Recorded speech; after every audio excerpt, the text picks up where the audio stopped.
tal? Muy buenos días. Gracias por recibirnos en sus hogares. Don Emilio, muy buenos días. Héctor, buenos días. Bueno, pues hoy nos hizo falta nuestro amigo el profe, que trae muy buenas efemérides.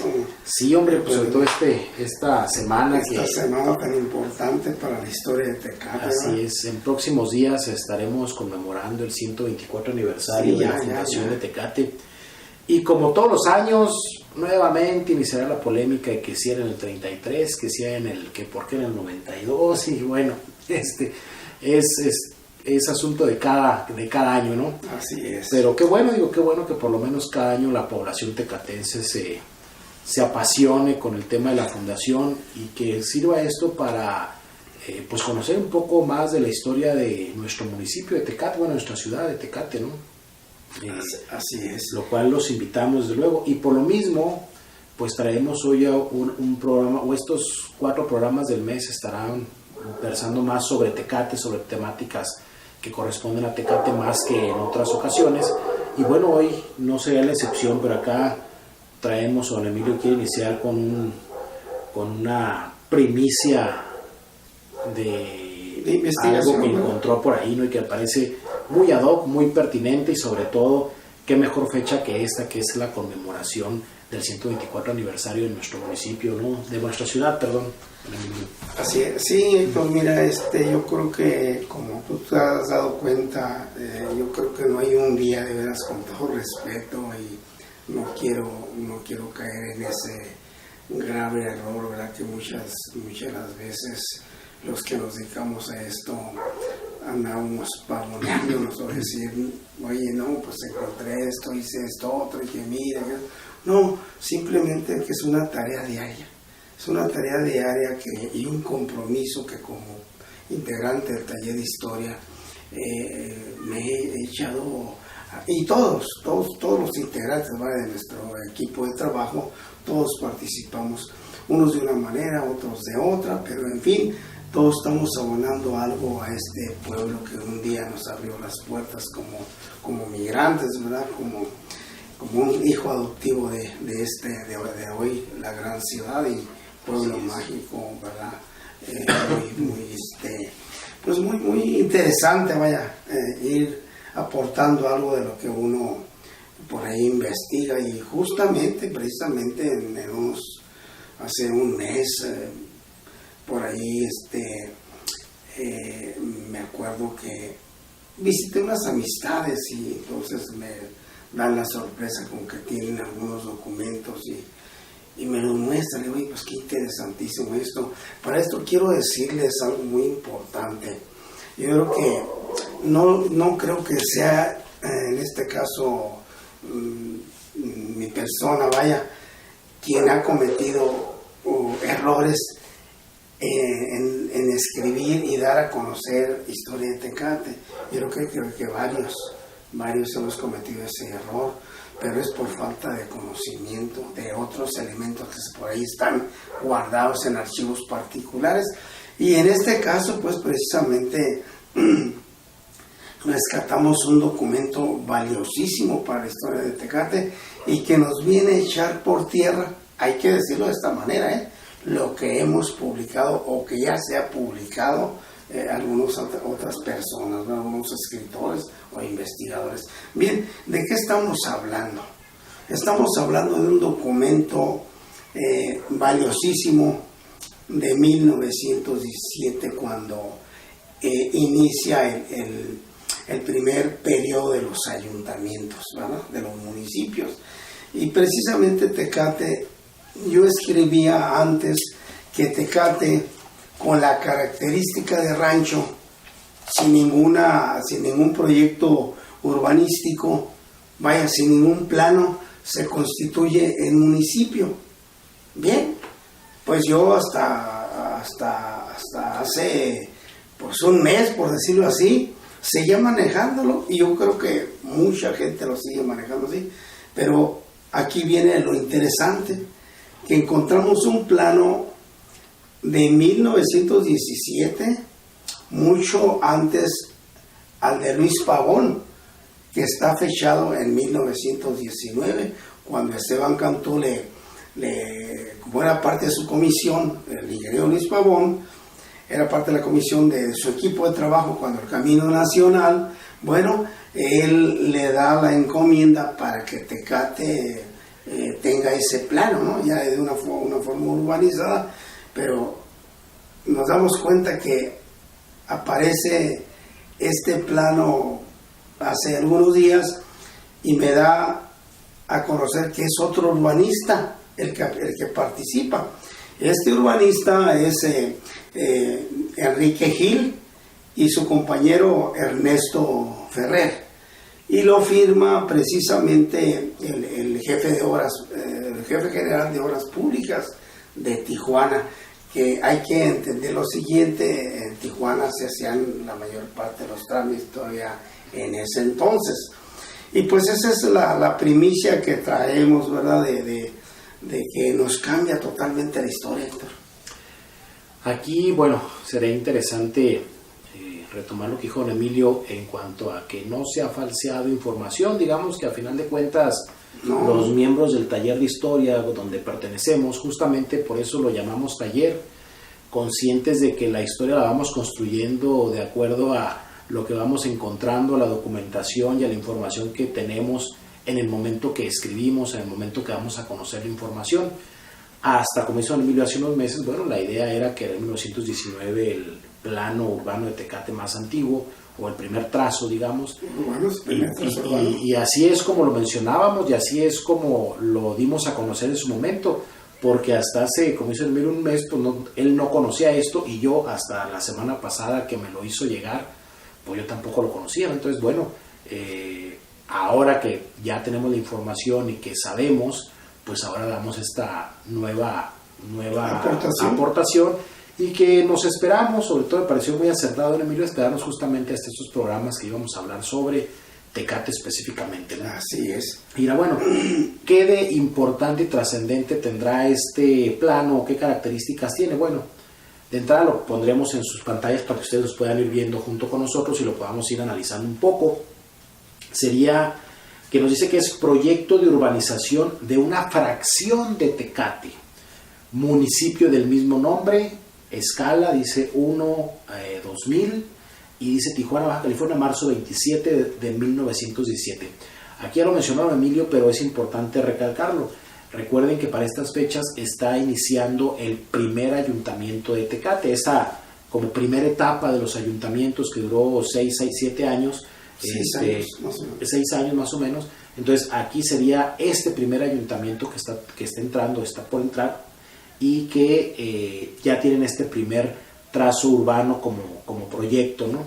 Y desde luego que lo está firmando el jefe de obras todavía de Tijuana, porque apenas está haciendo este tránsito, este cambio para ya tener aquí la cabecera municipal, y desde luego pues empezará a organizar el ayuntamiento, ¿no? Es decir, tendrán sus funcionarios, vendrán personas que empiecen a hacer estas diligencias o estas actividades, que lo más probable es que a Tecate, por el tiempo que duró el ayuntamiento, no hayan llegado ningún urbanista, ni mucho menos, y que sea por eso que lo tengan que encargar fuera y que lo tenga que firmar, en este caso, una persona que está en Tijuana y no aquí en Tecate, ¿no? Así es, Héctor.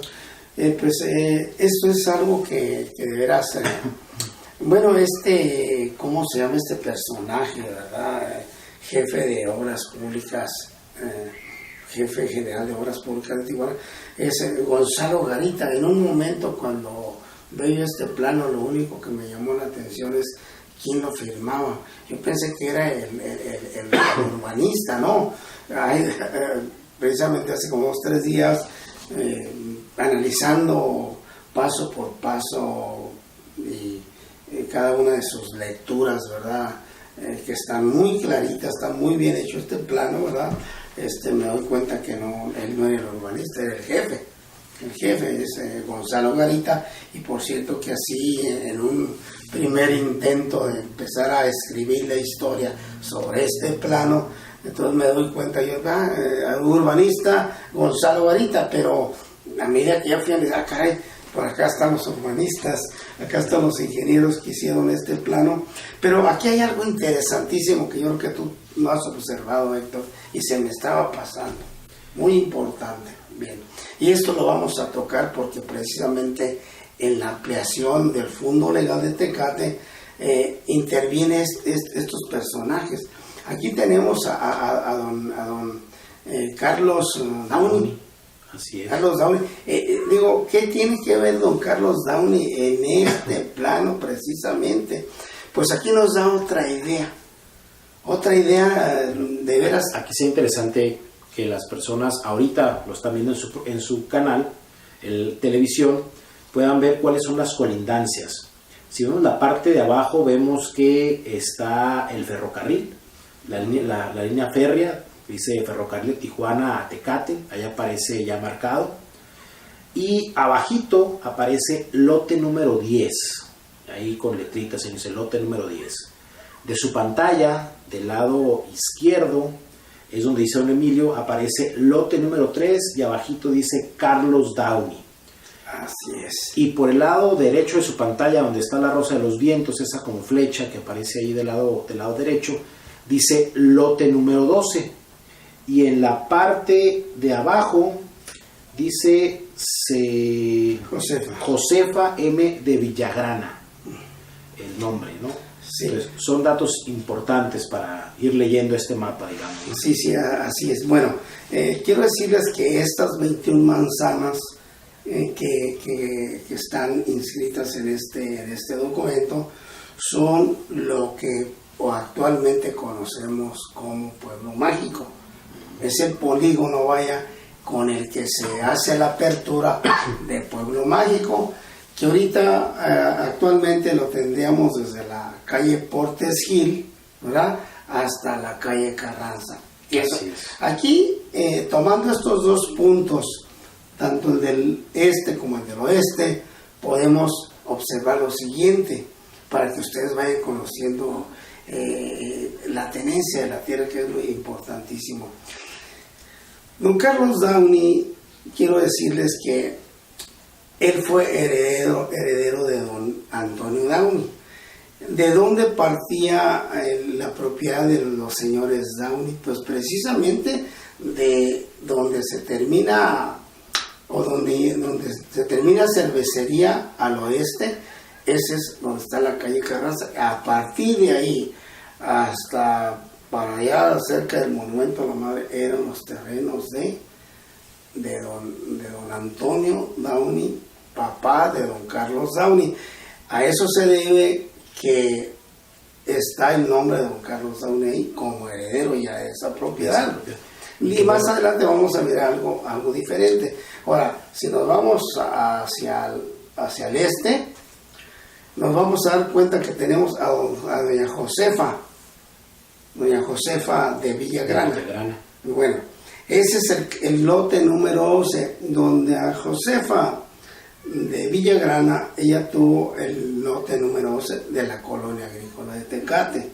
Su esposo, don José María Villagrana, él tuvo el lote número 13, tengo que es el 13, si mal no recuerdo. Bien, ¿hasta dónde llegaba este lote del señor?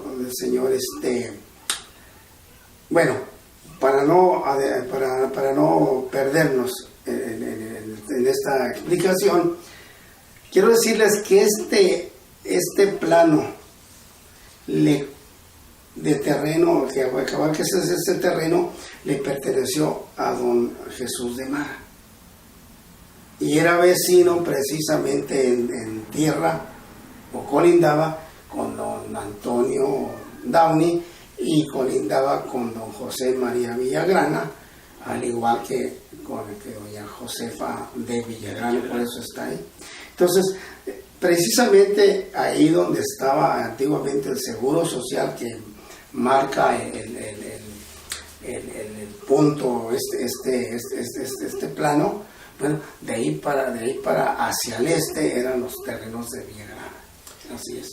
Muy bien, bueno, ya después de esta explicación que nos ha debido de los terrenos, igual yo creo que les tendremos que poner ahí una imagen, si es que aparece ahorita, de lo que son los terrenos de la colonia agrícola, para que tengan una referencia, y ya regresar a ver este plano, que es lo que en realidad ahorita podemos identificar todos muy bien. son las 21 cuadras, o 21 cuadras, manzanas, como dice don Emilio, que van de la Portes Gil a la Carranza, que es donde está el Colegio de Bachilleres, ¿no? Así es. Entonces, ahorita lo que ustedes ven en su pantalla sería del lado, su lado derecho, pueden ver lo que es actualmente la calle Emilio Portes Gil, que en aquel entonces era calle Primera Norte, y así nos vamos sucesivamente, calle Segunda Norte, Tercera Norte, cuarta, quinta, sexta, séptima, hasta la octava, que es llegar a la calle Carranza, que es donde está el Colegio de Bachilleres. Así es. Importante hablar de nomenclatura, como estás haciendo tú, Héctor. Es importantísimo saber que la calle número 1, o número 1, que es actualmente la Portes Gil, calle primera, quiero decirles que ahí es donde empieza la nomenclatura de una manera, se modifica la nomenclatura, y es una de las primeras calles junto con la actual, ¿cómo se llama esta? Hidalgo. Son las primeras calles que tienen nombre, que se dé el nombre. ¿El porqué de la primera o la calle número 1?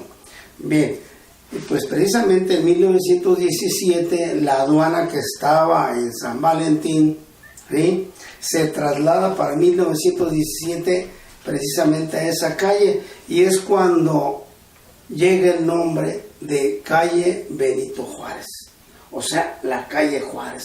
No confundir la calle o la avenida Juárez, ¿verdad? Actualmente esa avenida Juárez se inaugura en 1952, cuando se traza la carretera federal de Tijuana hacia el lado de Mexicali. Sí, es importantísimo ese dato para que se den cuenta cómo nacen también las calles, ¿no?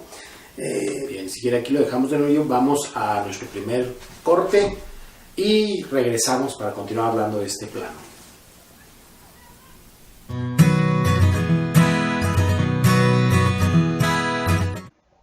Y ahora, en tiempos de campaña, ¿sabe usted si algún candidato al presidente municipal declara como patrimonio ser dueño de una cantina? No se alarme, porque el primer presidente del municipio de Tecate tenía una. Bienvenido a su cápsula de Instantes en el Tiempo. En esta ocasión hablaremos de una fotografía que retrata la cantina del buen Eufrasio Santana Sandoval, quien fuera el primer presidente municipal de Tecate durante el trienio de 1953 a 1956. Vamos a ver la imagen. La imagen es del año 1915 y, a juzgar por otras, se deduce que fue tomada durante la celebración del 5 de mayo. Ver a tanta gente te hace bullicio en la mente. Sin paisaje de fondo o nubes en el cielo, la imagen se centra en el punto de interés, las personas. Y por supuesto, el lugar donde se conglomeran. Pareciera que la esquina Portes Gil y Avenida Hidalgo era de las concurridas. Ahora solo se paran quienes buscan gasolina, pues actualmente se encuentra ahí una estación de combustible. La vara alta, descentrada en la foto, interrumpe el rótulo de la cantina bar La Flor de Jalisco. Y el grupo de mujeres con sombrero, abrigo y falda larga conversan en el punto focal de la cámara. Pero, ¿qué es esto? También alguien de a caballo se desdibuja en el margen de la foto. Parece que nadie voltea la cámara, nadie se percata del audaz fotógrafo. ¿O sí?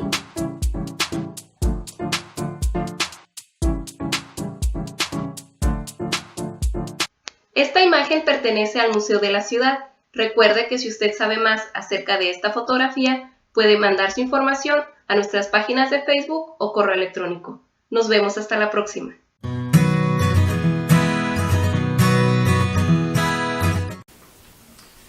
Muy bien, regresamos para continuar con este plano que estamos analizando, retomando. Recuerden, nada más para quedar claros, estamos hablando de las calles, en este caso de la calle Primera Norte, que es la actual Emilio Portes Gil. Nos comentaba don Emilio que al ponerse en el 17 la aduana, entonces ese nombre cambiará a Benito Juárez, calle Benito Juárez, que no es la misma que actualmente es la avenida Benito Juárez, nada más para no confundirlo. Entonces estamos hablando de las calles, es decir, de las que van de norte a sur con esa dirección, ¿sí? Importantísimo ver con lo siguiente, mira, si ustedes ven el plano de Luis Pavón en 1919, como que todavía no trae el nombre. No sé si tú alcanzas a ver. Aquí igual se los pondremos ahí, aunque está blanco y negro, pero se puede percibir muy bien en la televisión. No trae el nombre. Ok, bueno. Muy parecido a pero totalmente. Bueno, ahí como lo pueden ver en su pantalla, solamente dice Tecate, están trazadas así las manzanas, que son pues básicamente las mismas manzanas que aparecen en el 17, solamente que aquí dice Tecate y aparece ya con más claridad los terrenos que están vecinos de don Irineo Romero por un lado y don Estanislao Flores, así es, correctamente. Entonces, y aquí también aparece desde luego por el lado el de doña Josefa de Villagrana. Entonces ahí lo pueden ustedes apreciar en su pantalla, que está, pues bueno, mucho más elaborado el del 17 por el momento que el que ahorita ustedes les presentamos. No digo elaborado, es un decir, porque me dirían, pues aquí se marcan las curvas de nivel, se marca el río, se marca el ferrocarril, el camino nacional, aquí también aparece. Entonces dirán, bueno, pues ¿dónde está más elaborado? ¿Cuál de los dos? Digamos que el plano urbano está más elaborado el 17, ya el plano general de lo que es Tecate, el croquis que ahí aparece, pues claro, está mucho más detallado el de 1919 de Pavón, ¿no? Ahí ustedes chequen y verifiquen. Quiero decirles que este plano que acaba de explicar Héctor, aparentemente es similar a lo de Luis Pavón. Hay muchas diferencias, hay elementos unos de más importancia, otros no tanto, pero el de Luis Pavón tengo entendido, si mal no recuerdo, y ahorita se me olvidó analizarlo, la verdad, para decirles con certeza que ya el de Luis Pavón en 1919 ya trae la calle Juárez. Tengo entendido que ya la trae. Entonces habría que añadir más hoy que salgamos de este programa. Ahorita lo checamos, pero no me pareció verla ahí la marcada. Digo, está el croquis, pero no trae nombre. Está tan pequeñito que no trae los nombres ahí puestos. A menos igual que no le haya puesto mucha atención y que no lo vea. Sí, habría que analizarlo. Ahí le van a checar. En este caso, aquí el que les estamos mostrando, bueno, ya vimos las calles que van de norte a sur. Y otra cosa que pueden ustedes percibir porque lo vivimos y conocen el centro de la ciudad, es cómo está el nombre de las avenidas, ahora sí, las que van con sentido de oeste a este o de este a oeste, ¿no? Como gusten llamarlo. Empezamos con la parte baja de lo que aparece en su pantalla. Les decía, el trazo que está ahí es el ferrocarril Tijuana-Tecate. Después viene la avenida A Poniente, que es la actual avenida Hidalgo, que es donde está cervecería y bueno, todo lo que corre a lo largo, ¿no? Después está, aquí es importante, don Emilio, bueno, primero hablemos de las avenidas. Después la avenida B, que es la actual Benito Juárez, que es la avenida principal aquí de la ciudad y que pues, también igual que el Hidalgo atraviesa completamente la ciudad, ¿no? Después está la avenida C, que sería la actual avenida Revolución. Y por último, pegado a la línea en la parte norte, se encuentra la avenida D, que sería la avenida México, ¿no? Así es.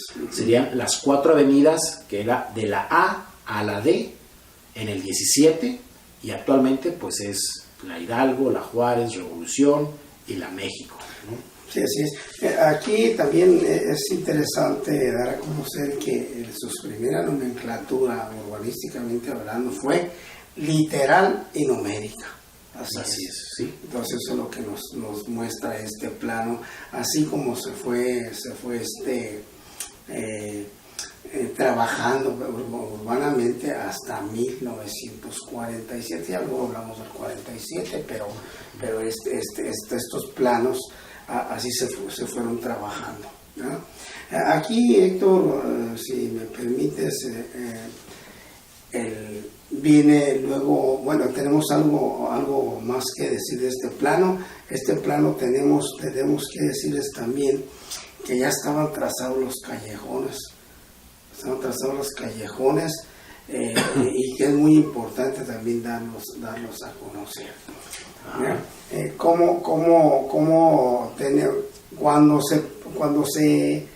Cuando cambia la nomenclatura de la ciudad o del pueblo o municipio en un tiempo, ¿verdad?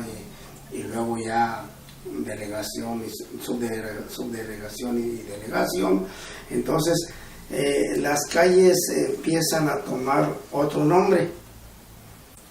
Así es. Y entonces nos damos cuenta que la calle A le corresponde calle Libertad. Sí, conforme empieza, bueno, es necesario modificar los nombres. Así es. Y bueno, ya justamente empieza como calle Libertad, lo que es la A, así Libertad, lo que ahora es la Hidalgo. Y le sigue el callejón Libertad, ¿verdad? En este caso, sí, a ver, ahí en su pantalla ustedes están viendo las manzanas que va de la 1 a la 21. Y cada manzana tiene separación. Tiene 10 lotes. Del 1 al 5 por un lado y del 6 al 10 por el otro. Y ahí donde está el número, donde dice 1, 2, 3 hasta el 21, ustedes ven que atraviesa ahí una línea, una separación. Entiendo por don Emilio, que me lo ha comentado, que anteriormente eso eran como callejones de servicio, don Emilio. Así ¿no? es. Es decir, no eran calles como tal, eran callejones de servicio simplemente. Un callejón de servicio, yo entiendo que es bueno por donde pasen para sacar basura, o sea, ese tipo de cosas, ¿no? De cada terreno que estuviera comunicado, digamos que por la parte trasera de los terrenos es donde se daba ese tipo de servicios. No pasaban por enfrente de la colonia, de la casa, sino por la parte de atrás. Eso es lo que entiendo como callejón de servicio. Bien. Con el paso del tiempo, como bien dice don Emilio, bueno, se van a modificar los nombres de las avenidas A, B, C y D. Y la primera sería, la avenida A sería la calle Libertad, es lo que nos decía, ¿no? La segunda, según entiendo, a reserva que aquí me dio don Emilio, sería la calle Reforma. Sí, la calle Reforma. La que es Benito Juárez. La Reforma, sí. Y después la Revolución. Bueno, que entonces tiene su callejón, su sí. Callejón Reforma. Bueno, pero todavía aquí no, es decir, eso después lo modifican, ¿no? Tenemos la Reforma y luego sigue el Callejón Reforma, ¿verdad? Digamos, después de la... Ya cuando esto se vuelve a renombrar todo y donde los callejones de servicio, si ustedes se fijan, aquí estos callejones de servicio ni nombre tienen, es decir, no estaban pensados para ser callejones o lugares de tránsito habitual, ¿no? Así es. Entonces, por lo tanto, no aparecen con nombre, no tienen un nombre, están marcados, pero no tienen un nombre. Entonces, con el paso del tiempo, seguramente la necesidad de tener más vialidades, esto los vuelven callejones y a partir de ahí adquieren un nombre, ¿sí? Así es. Y es esta, como podemos ver, esta como referencia de que la primera avenida, que es Avenida Hidalgo, su callejón siguiente será, o el callejón que le corresponde será el Callejón Libertad. Es en base a su avenida, a la avenida. Así es. Después viene la Avenida Juárez, en tiempo contemporáneo, y el callejón que le sigue será el Reforma. Así es. Después viene la Avenida Revolución y sigue el Callejón Madero. Okay. ¿no? Ahí es donde es importante aclarar algo. Quiero decirles que es un comentario, es un testimonio, una aclaración, ¿eh? No he encontrado yo alguna referencia escrita que nos permita decir esto. Me comentan que en un tiempo la revolución, fugazmente, por decirlo de esta manera, llevó el nombre de Madero. ¿Sí? Esto habría que buscar esa referencia, porque ese es un testimonio. Y no estaba muy fuera de que sea cierto, ¿no? Muy alejado de que sea cierto, puesto que si estas tienen una referencia, lógico es que la revolución en un tiempo sí llevó ese nombre, ¿verdad? Y se le quedó el nombre al Callejón Madero. Es un comentario prácticamente sin comprobar ese nombre, pero tengo un testimonio, ¿verdad?, donde me comentan que así se llama. Así es. A eso se debe que se llama Madero. Entonces, bueno, eso es como se llamaban en el 17, y bueno, estamos haciendo esta comparación de cómo, para que se puedan ubicar actualmente.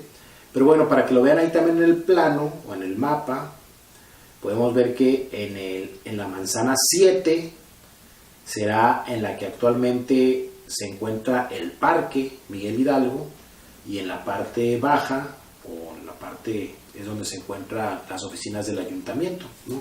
Digamos que sería el ayuntamiento se encuentra en lo que es el predio número 1 o el lote número 1, más o menos, ¿no? Por darle un ejemplo. Así es. Y el parque pues sería el predio del 6 al 10. Eso sería el parque, ¿no?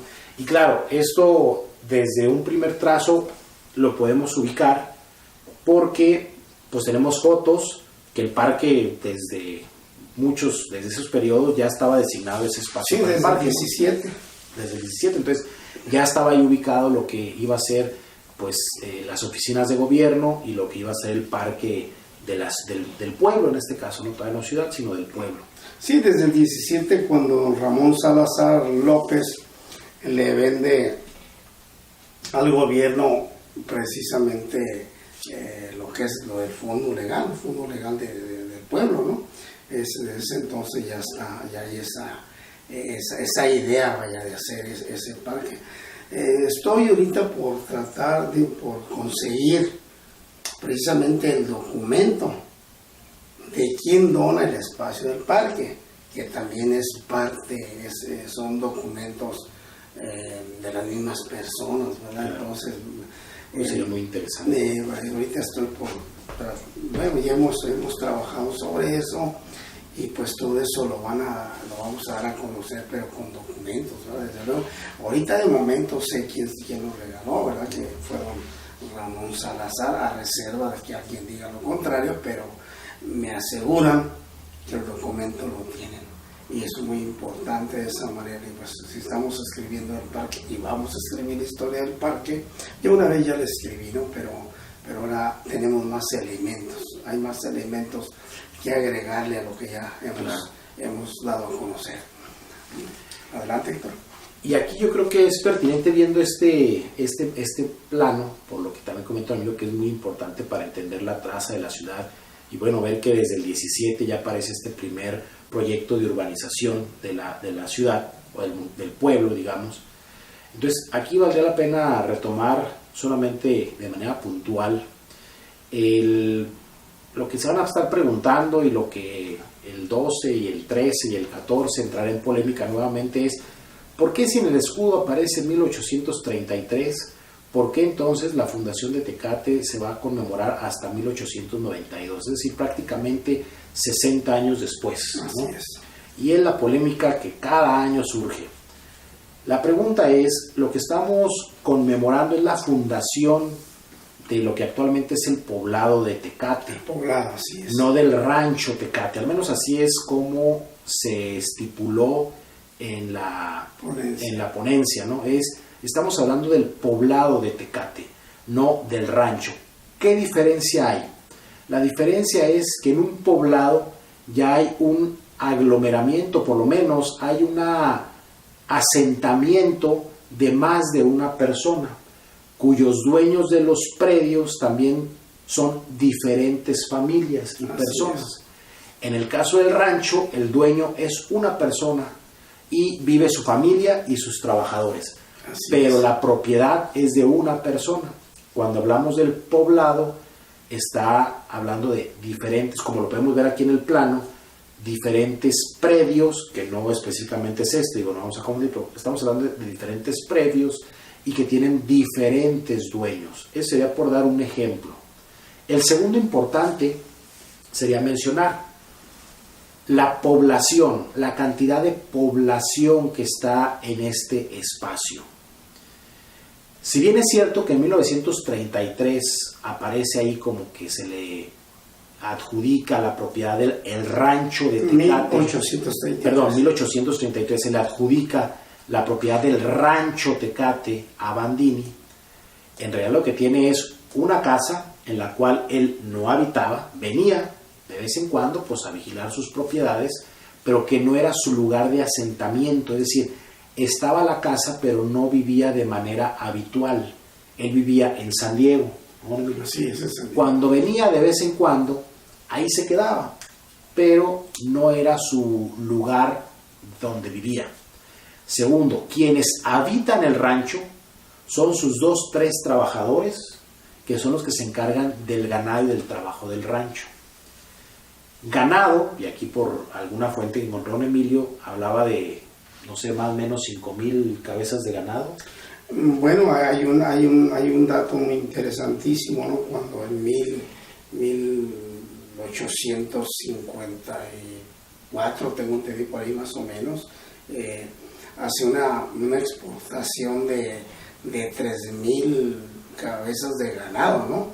Y eso, o sea, lo cual quiere decir que el ganado lo tenía pues disperso tanto en Valle de Guadalupe, que también fue propietario en 1845, y Tecate, ¿verdad?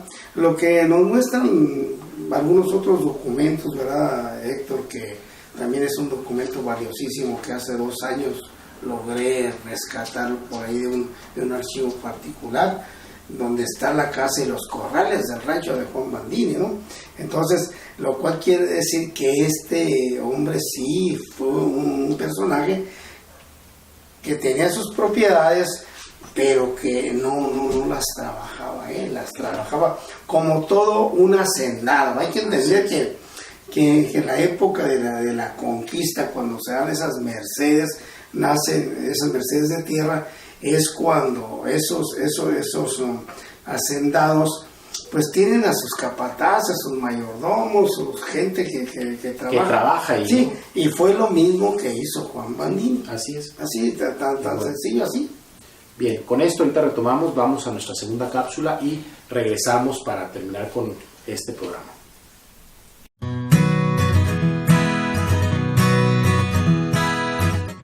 Hola, bienvenidos a su cápsula de Instantes en el Tiempo. En esta ocasión hablaremos de una serie de fotografías que pertenecen a la colección de Nemesio Corona y que se encuentran resguardadas en la fototeca del Taller de Historia de Tecate. La serie comprende 6 imágenes que capturan instantes muy folclóricos y que probablemente pertenecen a lo que fue la jornada de alguna pamplonada aquí en la ciudad de Tecate. En alguna de ellas podemos observar a el charro Eliseo Gómez. Vamos a ver las fotografías. De las 2 primeras imágenes no sabemos mucho, salvo que roban cámara 4 bailarinas de son jarocho, pues portan el traje típico veracruzano, y en segundo plano se puede observar al público que aparece acompañado de pancartas.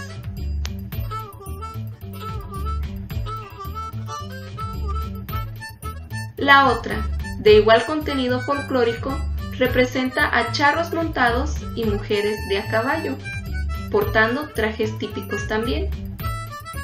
Esta imagen hace que recordemos el Día de las Paseadoras celebrado el 15 de agosto en Cocula, Jalisco.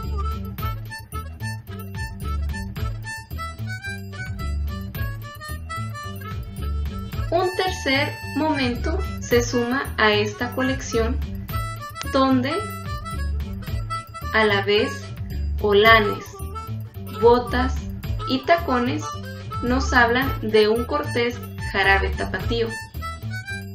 El paisaje al fondo revela una crecida arboleda. Esta, nuestra siguiente imagen, centra la figura del charro Gómez con mano en cintura, saco abierto y el look de la época. se convierte en el centro de estos dos personajes que lo acompañan en dicho instante. La fiesta taurina y sus principales actores, los toreros, se plasmaron aquí, luciendo su sencillo ajuar. Y de todos estos valerosos hombres, el Charro Gómez a la derecha.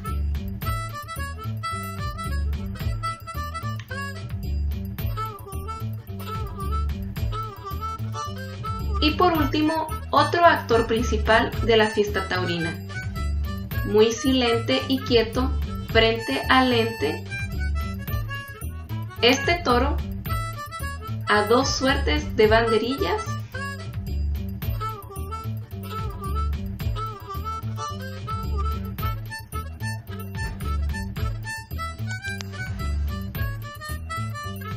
Y con esto finalizamos el vistazo a la colección de Nemesio Corona, donde pudimos observar pues estos paisajes o bueno, momentos folclóricos y también pues la participación de Eliseo El Charro Gómez. Recuerde que si usted sabe más acerca de estas imágenes puede mandar su información a lo que son las páginas de Facebook o el correo electrónico, ya sea del Taller de Historia de Tecate o de su programa Tecate Relatos y Memorias. Nos vemos hasta la próxima.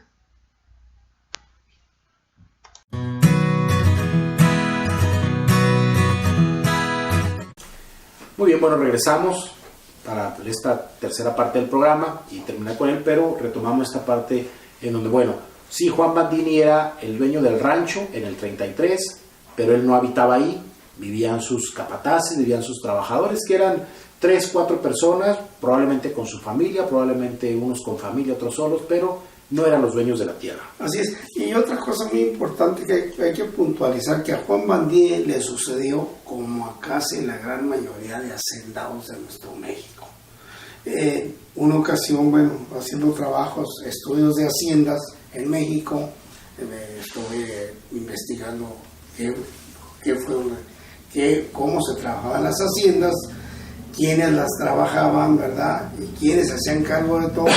Me doy cuenta que casi en un gran número de capataces o mayordomos se volvieron propietarios de las haciendas, que fue lo que sucedió en Tecate, en el rancho Tecate.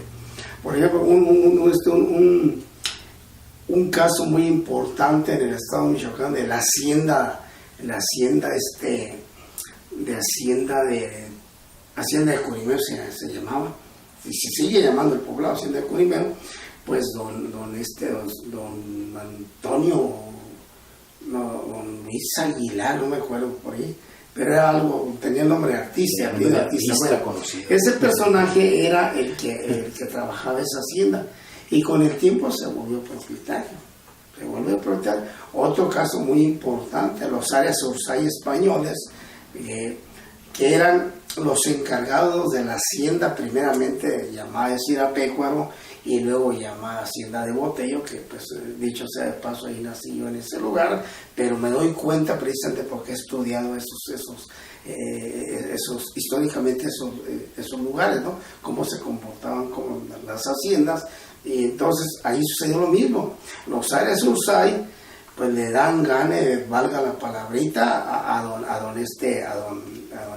Prudencio Cobian, que era el propietario de esa hacienda, mientras él vivía en México capital, como dice un documento por ahí de 1500 y tantos, dice Hernán Cortés, un punto muy importantísimo, que todos los hacendados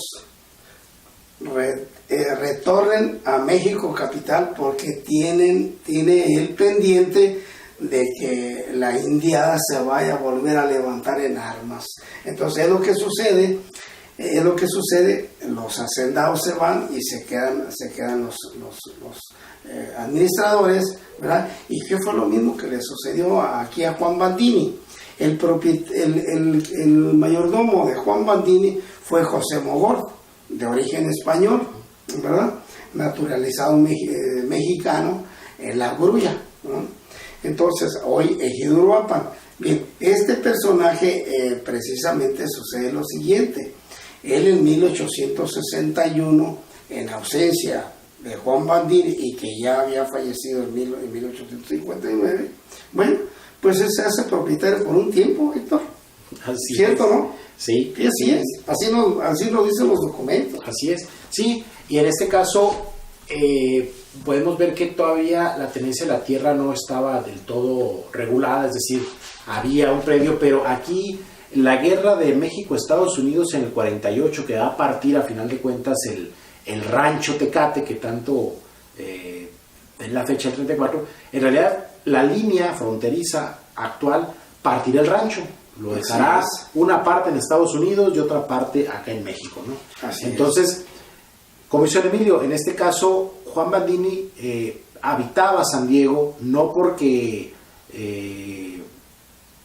la necesidad de estar allá era porque era el punto donde estaba la economía, donde se movía el dinero. Acá estaba muy alejado, él acá tenía sus propiedades y sus reses, su ganado, pero donde él habitaba, porque es donde podía hacer los negocios y hacer los contratos para vender ganado, pues era en San Diego básicamente, ¿no? Ahí en Old Town, el que quiera darse una vueltecita, ahí encontrará no la casa de Bandini, bueno, creo que sí, ¿verdad? No, sí, está, parece la casa de Bandini, por cierto. Parece que está un restaurante, si no me equivoco, restaurante, ¿no? Así es. Entonces ahí se podrán dar la vuelta para ver dónde vivía Bandini en el periodo cuando eso era mexicano, ¿no? En este caso, aquí la importancia de la fecha es porque para 1892 ya se tiene primero un plano de todo lo que es la colonia agrícola de Tecate, se tienen los dueños, los propietarios, hay una certeza de la propiedad de la tierra, es decir, hay familias, hay títulos, pero además también ya hay una población, decía el maestro Jorge Martínez, quien hizo la propuesta, ya hay una población que está muriendo y naciendo en esta región de Tecate, ¿no? Entonces, lo que conmemoramos es esa parte en donde ya hay una población, no es un rancho, sino es una población. Y esto lo podemos contrastar con fotografías que hemos mostrado aquí, que aquí la mostraremos igual. Por ejemplo, la fotografía de 1915, que ahorita la tendrán en su pantalla, muy seguramente, donde podrán ver ese primer caserío, es decir, hay unas cuantas casitas que podemos contar ahí a ojo de buen cubero y que pensemos que pues prácticamente 70, 80 años antes, pues qué es lo que podría haber aquí en Tecate, en realidad, ¿no? O sea, no había nada más la casa de Juan Bandini. Nada más la casa de Juan Bandini. Y pues que dicho sea de paso, también hay que aprovechar que ese documento que el Taller de Historia lo tiene en su acervo, quiero decirles que es un documento tan valiosísimo porque nos está dando la ubicación de la casa de Juan Bandini. No la de San Diego, que han publicado mucho, Aquí en Tecate han publicado mucho la casa de Juan Bandini, pero la de San Diego no. Hay que conocer la casa de Juan Bandini en Tecate.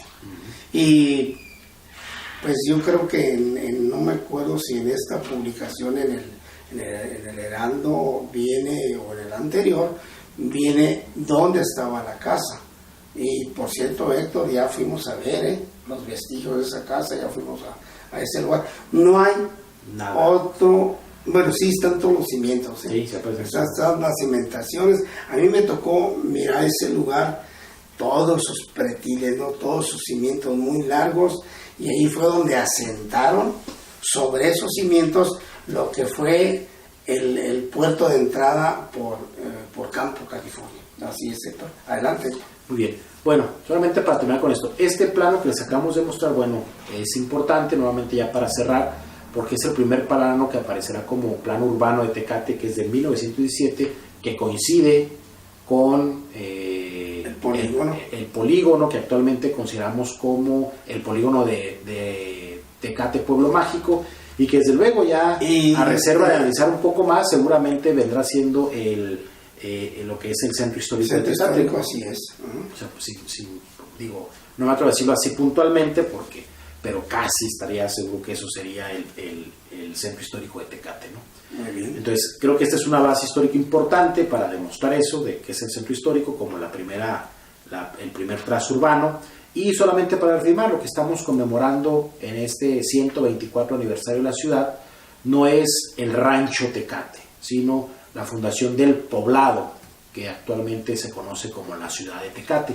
Sí, y también es importante decir que el censo de 1892 también fue parte fundamental dentro de la ponencia, que ya se contaba con 261 habitantes ya viviendo en Tecate, lo que es el poblado de Tecate, ¿no? Entonces, esos son datos interesantes, es decir, no solamente es porque le hayan dado un documento y porque ya se tenía un espacio, sino porque además de que ya tienen documento, tienen un censo, hay un primer trazo, un primer plano, digamos, de lo que es la colonia agrícola, y entonces ya son varios elementos que sumados podemos decir justamente y probar que ya había una población aquí y que estaban naciendo y que estaban muriendo en esta región. Así es. Sin embargo, pensemos en este momento románticamente, vamos mirándolo de esta manera, esa fecha de 1833, yo creo que la única persona con ese conocimiento tan amplio, ¿verdad?, que tiene, porque se ha dedicado a investigar y ser un buen asesor para el taller de historia, el único que en un momento dado, por la apertura de tanto archivo que se ha venido abriendo al público, a los investigadores, historiadores, entonces yo creo que el único que en un momento dado podría ser, porque tiene ya más material de Tecate, sería quien hizo la propuesta. Hasta ahí, porque yo no me atrevo a hacerlo, Primero, yo no me atrevo a hacerlo, aunque sí hay voluntad de autoridades y gente que, bueno, pues si quieren cambiarlo, bueno, ya serían otras situaciones. Claro, sí, digo, uno nunca está cerrado, como dijimos al inicio del programa. Cuando se hizo la propuesta, se hizo con los materiales, con los documentos que había en ese momento.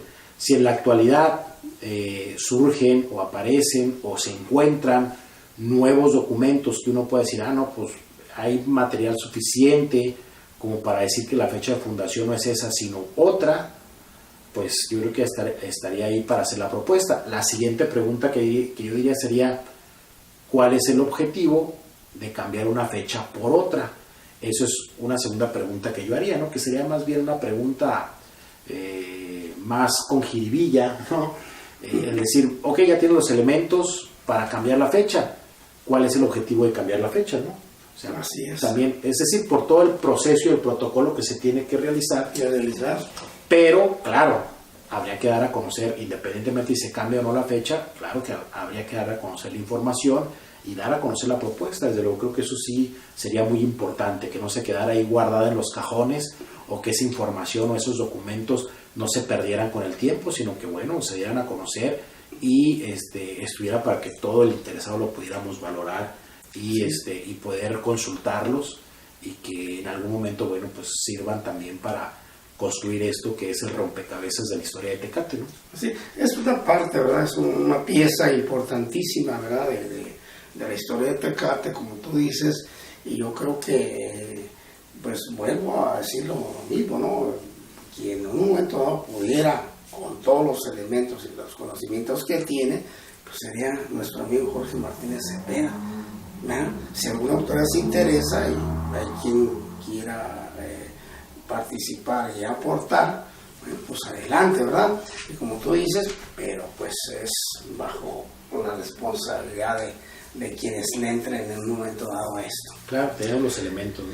Así, bueno, pues yo creo que mi aportación al respecto, quiero decirles nada más que Juan Bamini pues nace en octubre, 4 de octubre de 1804, ¿no? Más o menos, y muere el 4 de noviembre de 1859, precisamente en Los Ángeles.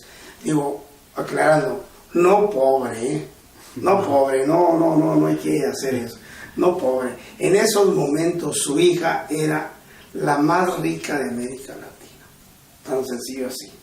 Así es, y precisamente murió en Arcadia, ¿no?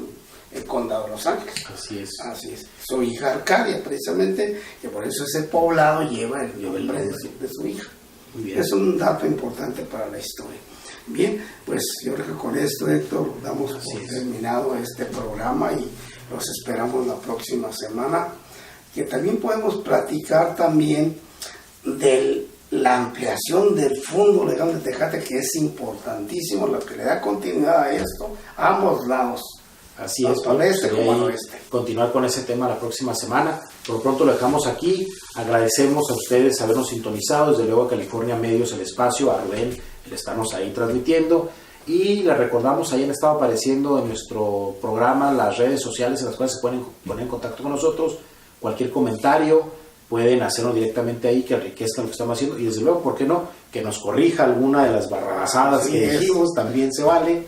Y aquellos que no han visto programas anteriores o ya transmitidos, los pueden ver en nuestro canal de YouTube. Ahí están los 36, 40 programas de esta temporada y los otros programas del 2015, que ahí los pueden consultar y ver si ustedes gusten.